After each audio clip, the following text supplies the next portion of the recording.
যে যে খেলা পছন্দ করে সে কষ্ট করে হলেও এক বেলা না খেয়ে হলেও টিকিট কিনবে, এইটা প্রবলেম না। প্রবলেম হচ্ছে আমাদের ফুটবলের ক্রেজ ব্যবহার করে ফেডারেশন যে বিপুল অর্থ আয় করছে, আলটিমেটলি আমাদের ফুটবল কতটুকু আগাচ্ছে।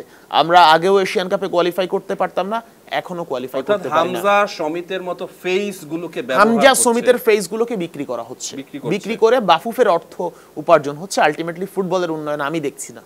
কিন্তু আসলে তো চিত্রটা আরো ভালো হতে পারতো, অবশ্যই ভালো হতে পারতো। এশিয়ান কাপ কোয়ালিফায়ারও আরো ভালো হতে পারতো, বাংলাদেশের আরো ভালো অবস্থানে থাকতে পারতো।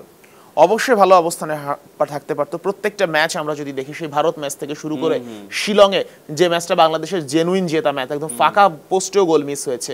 এরপরে হচ্ছে হংকং চায়নার বিপক্ষে আমরা যে লাস্ট হোম ম্যাচে দেখলাম যে সেখানে হচ্ছে 3-3 ড্র করা ম্যাচ আমরা মানে হেয়ালি করে হারলাম।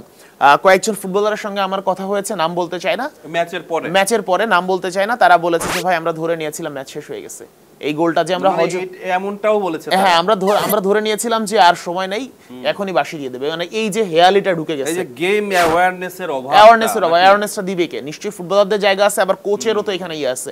আমরা দেখেছিলাম 3 নম্বর গোলের পরে কোচ হাভিয়ের কাবরেরা সহ সেলিব্রেশন করেছে, আর কাবরেরা তো তার জায়গায় সেলিব্রেশন করে এসে বসে আছে।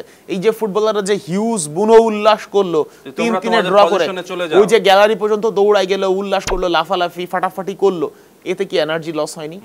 এবং সেই এনার্জি লস হওয়ার পরে কি তার ইম্প্যাক্টটা তো আমরা দেখা গেছে। আর কয়েকজন যারা বলেছে যে ভাই আমরা ভাবছি যে খেলা শেষ হয়ে গেছে, তো এখন আপনি যে ম্যাচ শেষ হওয়ার আগেই ধরে নিচ্ছেন ম্যাচ শেষ হয়ে গেছে, তাহলে তো আমার গেম অ্যাওয়ারনেস নাই না। যেহেতু যারা খেলেছে তারাই যখন বলছে তারা যে ম্যাচটা শেষ হয়ে গেছে তারা ভেবেছে, তাহলে এটা নিয়ে তার বেশি কিছু বলার নাই।